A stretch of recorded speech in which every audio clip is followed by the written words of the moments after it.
크고 강사신 하나님, 동부지역 장로협회 제27기 정기총회 앞서 함께 예배로 나아갑니다. 우리 주님 함께 하옵소서. 예수님 이름으로 기도드립니다.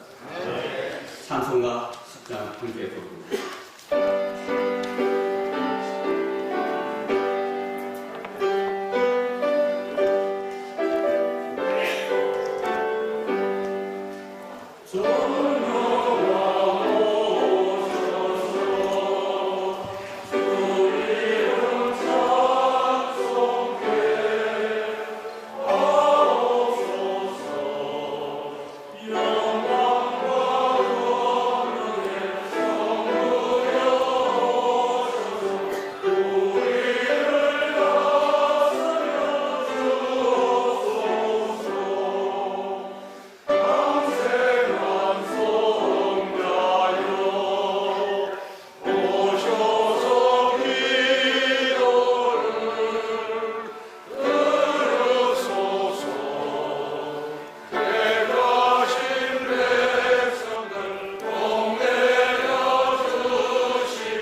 이상길 장로님 나오셔서 기도해 주시겠습니다.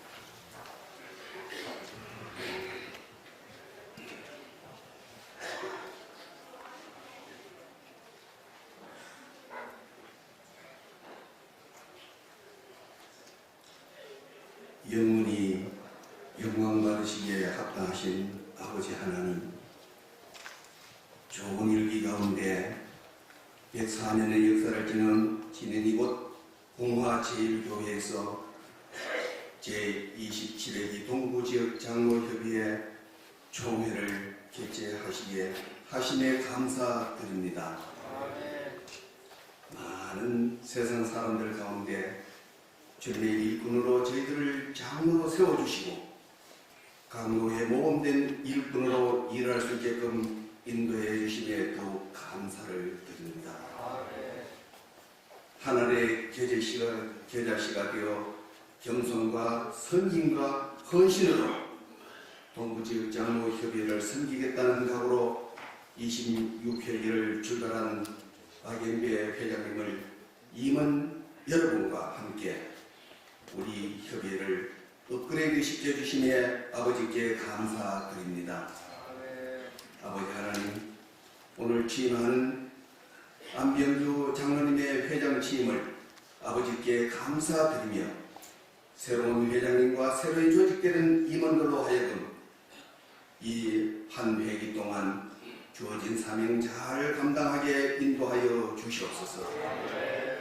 우리 회원 모두가 협의회를 통하여 17개 노회 하나님의 모든 자녀로부터 모범된 청지기의 사명을 잘 감당하게 하시네 감사드리며 앞으로도 더욱 모범된 일꾼이 되도록 성령 하나님께서 항상 저희들을 인도하여 주시옵소서. 건강도 주시옵소서. 가정에 복도 주시옵시고 자녀들에게도 기쁨과 평안의 복도 주시옵소서. 이 시간 아버지의 말씀을 변하실 이정우 목사님 성령의 드라마를 입혀주시고 말씀의 능력을 주셔서 오늘 우리 모두에게 은혜 받고 이 코로나로 예배가 무너져가는 이 시대에 저희들의 일상이 예배자의 모습으로 늘 살게 하는 귀한 말씀 되게 하여 주시옵소서. 아버지 하나님, 예배 후 이어지는 순서 모두가 아버지의 영광 되는 시간만 되게 하여 주시옵소서. 모든 말씀 우리를 구원하신 예수 그리스도의 이름으로 기도드리옵나이다. 아멘.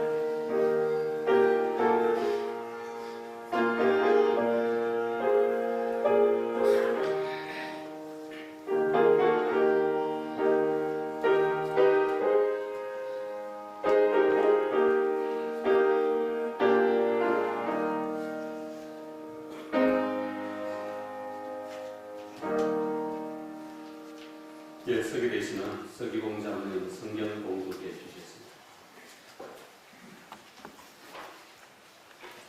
오늘 동부지역장로협의회 정기총회 하나님의 주신 말씀은 사무엘상 7장 12절 말씀이 되겠습니다.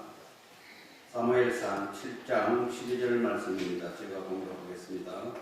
암소가 베스메스 길로 향하여 대로로 가며 갈대에 울고 좌우로 치우치 아니하였고 블레셋 방백들은 베스메스의 경계선까지 따라가니라. 아멘.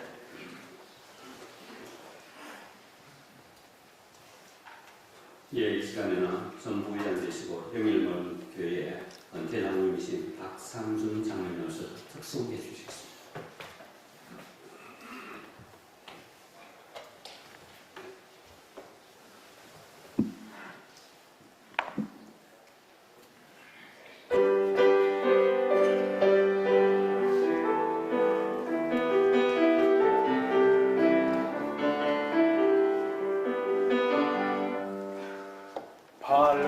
발걸음은 언제나 주를 향해 걸었으나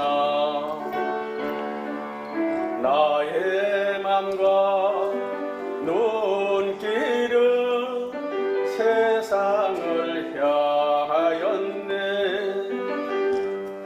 주님이 해 살겠다고 맹세한 나의 고백, 바람결에 날리어 흩어져 버렸네. 나의 주여 이제 용서하소서.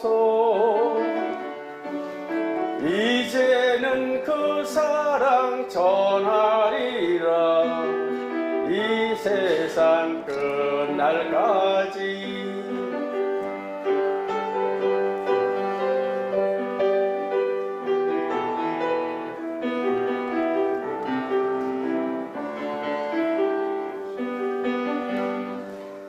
눈을 감고 조용히 생각을 해보니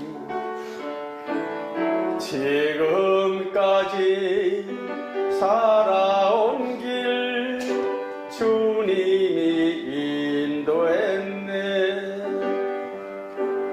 외면하지 않으시는 우리 주님 때문에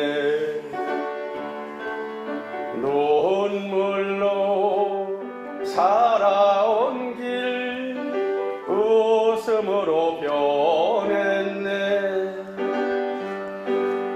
나의 주여 이제는 용서하소서. 이제는 그 사랑 전하리라. 이 세상 땅 끝까지. 감사합니다.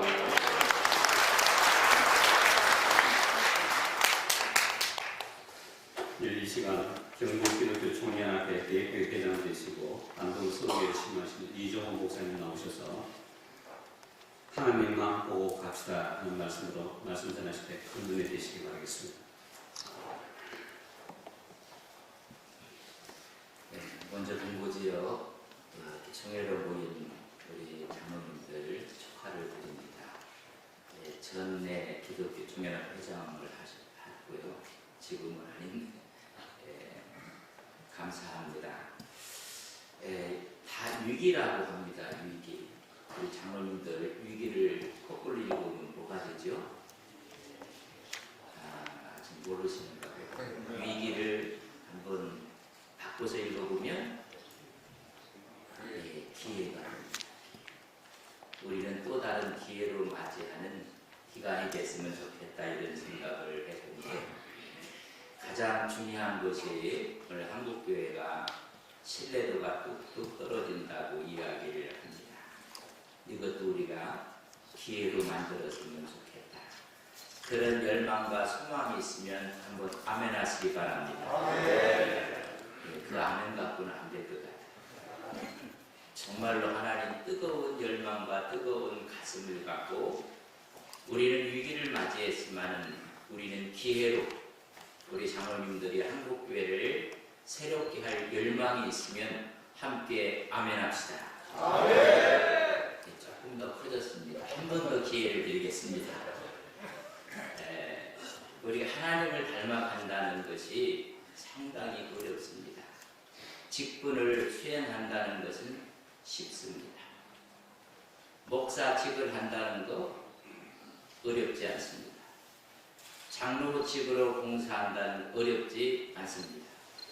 그러나 목사가 하나님처럼 장로님들이 하나님처럼 봉사한다는 것은 어렵습니다. 하나님과 그리고 좋아한다 뭐뭐처럼 라이크를 붙여서 라이크라는 이야기는 하나님이 좋아하는 것 또한 하나님처럼 되는 것을 파이어티라고 하는데 그걸 우리는 경건이라고 우리가 이야기할 수가 있습니다. 하나님이 좋아하는 것 그래서 하나님을 닮아가는 사람들의 특징을 목회를 하면서 첫째는 여러분 점점 순해지는 것입니다. 우리 장로님들 섬김에 점점 순해지는 주님의 은혜가 있기를 바랍니다. 근데 장로님들이 교회에서 정말 순한 양처럼 보여지는가? 이건 우리의 심각한 도전입니다. 두 번째는 점점 명석해지는 것입니다. 장로님들이 지혜가 있고 장로님들이 명석해지고 그래요. 근데 장로님들이 자꾸만 명석과는 거리가 멀게 우매해지고 둔해지면 여러분 심각해지는 것입니다. 신앙이 좋다는 것은 점점 명석해지는 우리 장로님들 되시기를 주님의 이름으로 간절히 축복합니다. 점점 부해지셔야 됩니다. 신앙의 영역을 넓히고 여러분 직역을 넓히고 영적으로도 부해져야 되지만 물질에 있어서도 우리 장로님들이 부해지셔야 됩니다. 저는 17개 교회에 있는 우리 모든 장로님들 대표로 오신 여러분들 점점 부해지는 주의 축복에 함께 하시기를 바랍니다. 여러분 점점 순해지시고 순한지 안 순한지는 건드려 보면 압니다. 여러분 양은 자꾸만 순해지는 것은 점점 명석해지고 점점 부해지고 나머지 네 번째는 여러분 존경받는 것입니다. 저는 우리 장로님들이 교회에서뿐만 아니라 사회에서 존경받는 장로님들이 되시기를 주님의 이름으로 간절히 바랍니다. 네 번째에 큰 걸림돌이 생긴 것입니다. 여러분 정말 우리가 존경을 받는다면 명품의 신앙, 명품의 인생을 살 수가 있습니다. 어느 분이 그래요. 여자들이 갖고 있는 가방, 핸드백이 저게 명품인지 짝꿍인지를 알 수 있는 구분법이 있습니다. 여러분 갑자기 비가 올 때 그 가방을 머리 위에 탁 올리면 여러분 진품일까요? 짝꿍일까요? 예, 할렐루야 짝꿍입니다. 근데 비가 오는데 가슴에 끌어안으면 여러분 진품입니다. 식당에 가서 밥을 먹으러 갔는데 옆자리가 비어 있어요. 가방을 그 가방을 딱 옆에다 그냥 던져놓으면 진품일까요? 짝퉁일까요? 그걸 자기 무릎 위에 놓으면 뭔지도 모르는 장면이 계신 것 같은데, 선물을 할 때 남편이 선물해주면 짝퉁일까요? 진품일까요? 애인이 선물하면 진품일까요? 짝퉁일까요? 지금 말씀하신 분은 뒷조사를 해보여야 됩니다. 여러분, 갑자기 비가 온다는 건 어려움이 닥칠 수가 있습니다. 머리에 올려놓고 그것을 설파하고 전하고 이야기하고 하면 그 신앙은 진품 신앙이 아닙니다. 비가 올 때 가슴에 끌어안는 것처럼 문제를 가슴에 끌어안고 기도하는 그 신앙이 명품입니다. 교회 없는 데가 어디가 있겠습니까? 그러나 그 교회 중에는 문제라는 게 있습니다. 비가 올 때가 있습니다. 그러나 그 문제를 끌어안고 가슴에 끌어안고 기도하는 신앙이 우리 장로님들이 간직해야 될 명품 신앙인 것을 믿습니다. 식당에 가서 교제할 때 무관심하게 던져놓는 것은 여러분 짝퉁입니다. 그러나 무릎에 얹어놓고 사랑과 배려를 갖는 것이 여러분 진품적인 신앙과 인생을 살아가는 것입니다. 의례적인 선물 아닙니다. 여러분 정말 애정을 갖고 사랑을 갖고 하나님께 헌금하고 선물하고 그것이 우리의 진품인 것입니다. 이런 진품의 인생을 가진 사람들은 하나님만 바라보고 갑니다. 오늘 17개 우리 교회에서 총대로 오신 모든 우리 장로님들이 하나님만 보고 가는 믿음의 귀한 종들이 되시길 주의 이름으로 간절히 바랍니다. 아멘. 어느 마을에 한 목사님이 부임을 하시게 되었습니다. 근데 소문에 그 목사님은 모든 사람을 동등하게 있는 그대로 받아주신다는 이야기를 듣게 됩니다. 모든 사람들이 그 목사님을 사랑하고 존경합니다. 과거를 묻지 않습니다. 한번 저를 따라와서 과거를 묻지 마세요. 영화 제목 같은데 이 목사님이 그대로 보신다는 거예요. 모든 사람들이 주일이면 교회 가서 은혜를 받습니다. 그 중에 어린 아이, 12살 먹은 아이가 새로운 목사님에 대한 기대를 갖고 교회에 갑니다. 그리고 은혜를 받습니다. 근데 이 아이의 철칙이 있습니다. 예배 시간에 늦게 가고 가장 먼저 나오는 것이 그의 철칙으로 삼았습니다. 왜 가장 늦게 갑니까? 사람 만나기가 부끄러운 것입니다. 왜 가장 먼저 나옵니까? 사람 만나기가 무서운 것입니다. 이 아이는 아버지가 누구인지를 모릅니다. 동네 사람들이 제 아버지가 누굴까? 그래서 늘 눈총을 받아가며 따돌림을 받아가며 살아갔던 아이입니다. 그래서 그의 철칙은 늦게 가고 가장 먼저 나오는 것입니다. 어느 주일날 목사님의 설교에 어린 가슴에 큰 감동이 왔습니다. 울면서 은혜를 받고 있는데 찬송이 되고 마지막 축도가 끝낼 때까지 그걸 눈치채지 못하고 그 자리에 앉아 있었습니다. 가장 먼저 나가야 되는데 목사님의 축도 전에 나가야 되는데 축도가 끝났습니다. 다 일어나서 풍으로 나가면서 목사님과 인사를 하는 것입니다. 가족과 함께 모여서 예배드려서 엄마, 아빠, 자녀들이 함께 인사를 합니다. 거기에 뛰어서 나가고 있습니다. 근데 이 아이가 혼자 나가는 것입니다. 목사님이 인사를 하면서 너 누구의 아들이지? 라고 묻는 것입니다. 물어서는 안 될 물음을 목사님이 묻는 것입니다.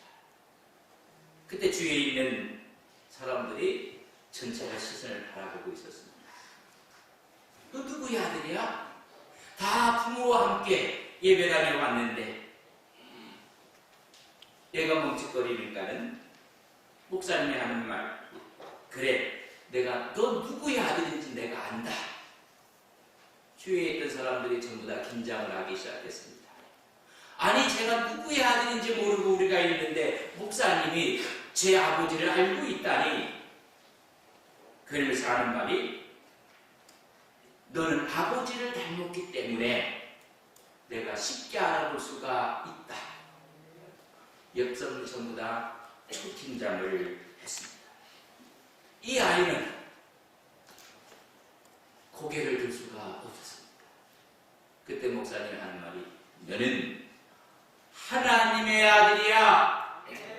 천둥 같은 소리가 들려오게 되었습니다. 내 모습을 보니 너는 하나님의 아들이야. 깜짝 놀랐습니다. 그리고 나서 얘가 밖으로 막 뛰어나갔습니다. 뛰어나가는 중에 목사님이 소리를 또 한 번 질렀습니다. 너는 하나님의 아들이야. 이제부터는 하나님 아들답게 살아야 돼. 그날 이후 그는 새로운 결심을 하고 하나님의 아들로 살아갑니다.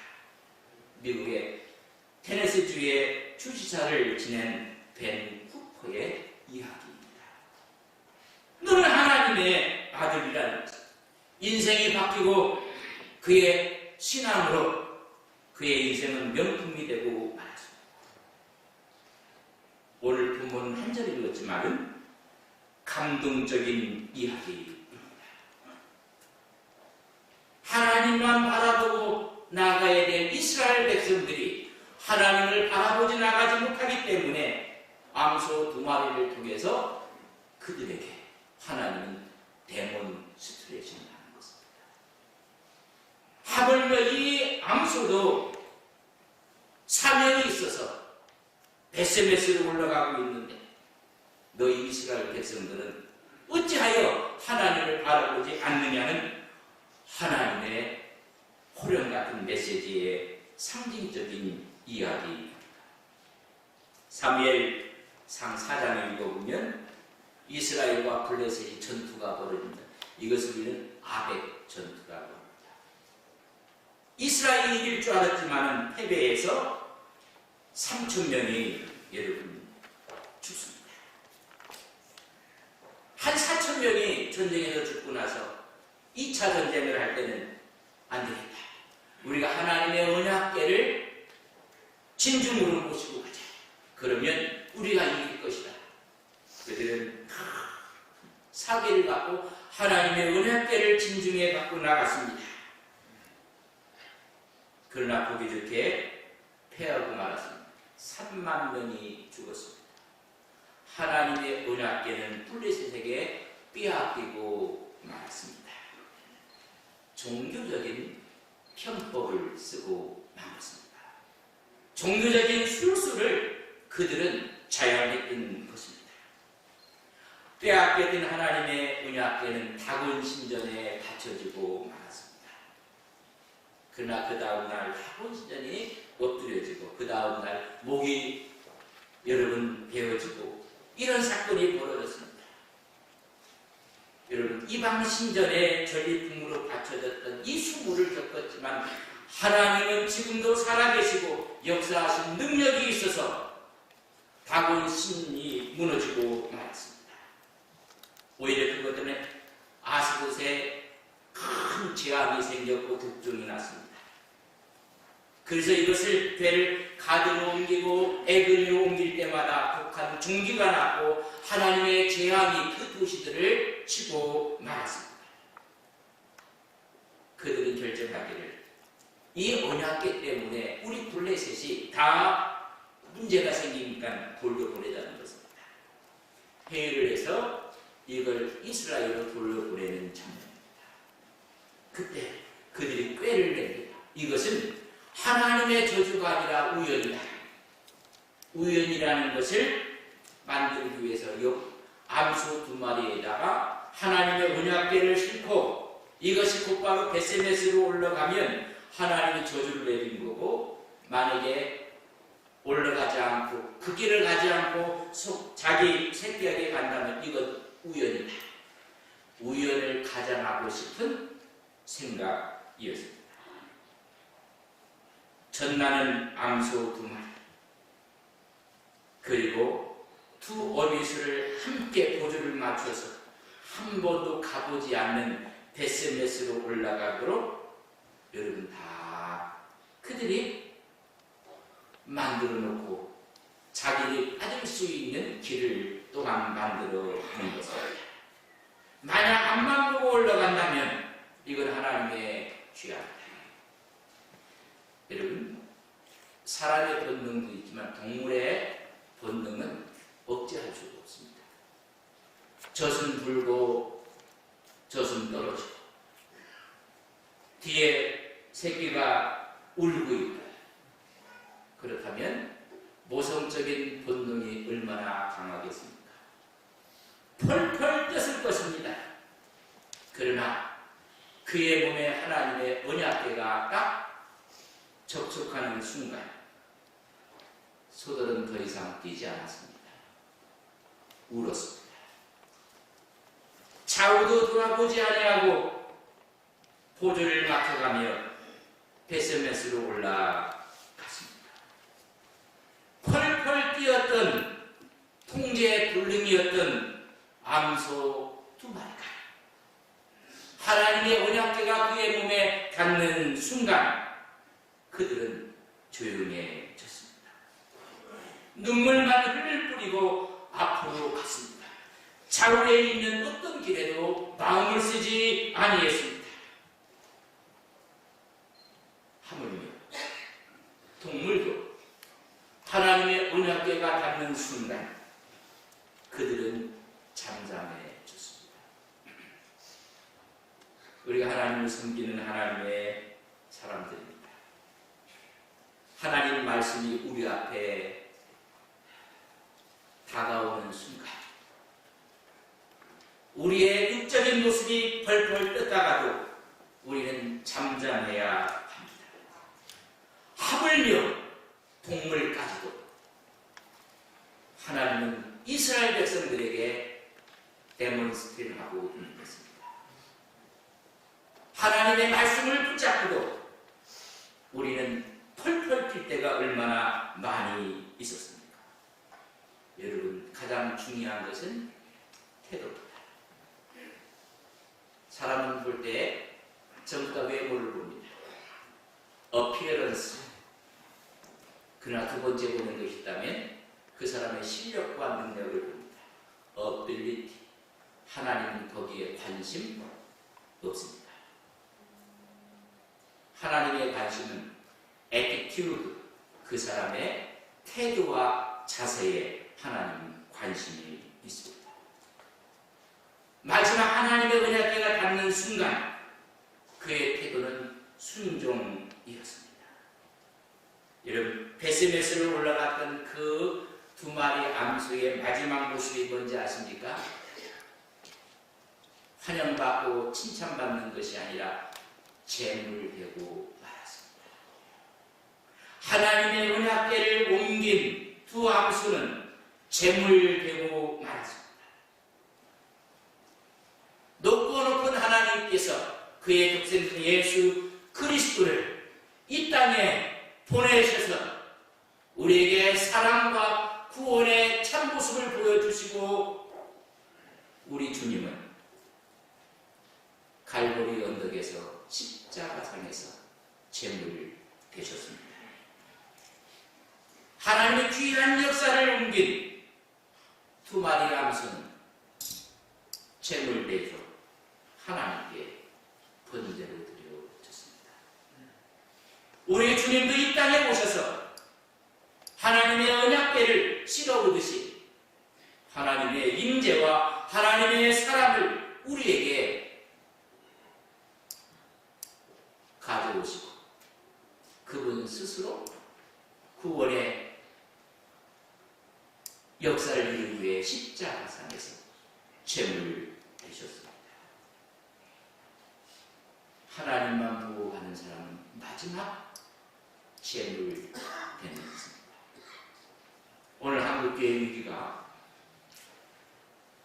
목사님들이, 장로님들이 나는 이 재단의 재물들이라 생각한다면 아무리 어려운 것도 위기도 기회가 돼서 하나님의 축복의 역사가 우리와 함께할 것을 믿습니다. 이런 은혜가 오늘 온 장로님들의 10년 가운데 함께 하시고 섬기는 교회와 노예 위에 이 민주교회에 함께 하시기를 주님의 이름으로 간절히 축복합니다. 하나님 감사합니다. 하나님만 보호하는 우리 장로님들 되게 하옵소서. 한국교회가 되게 하옵소서. 예수님의 이름으로 기도 올리옵나이다.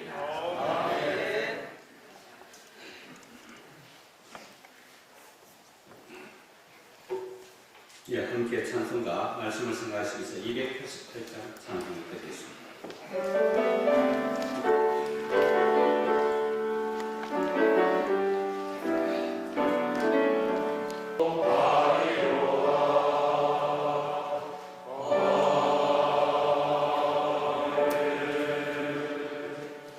이 시간 본교회 담임 목사님 이재 목사님 축도로 이 무료를 마치도록 하겠습니다.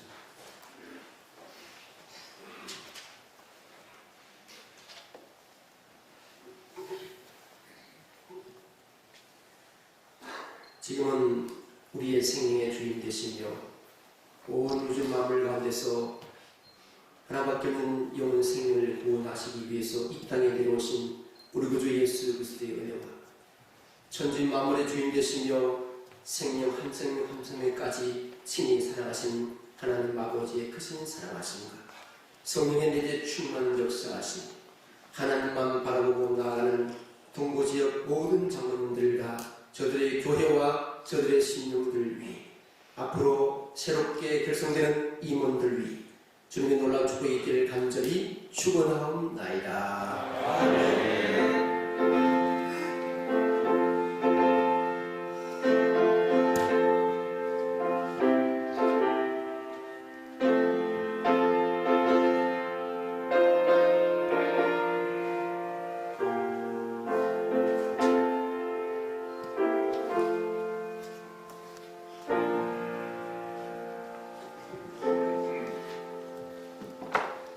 예, 이 시간 다 일어서서 장로 회관에 참여하겠습니다.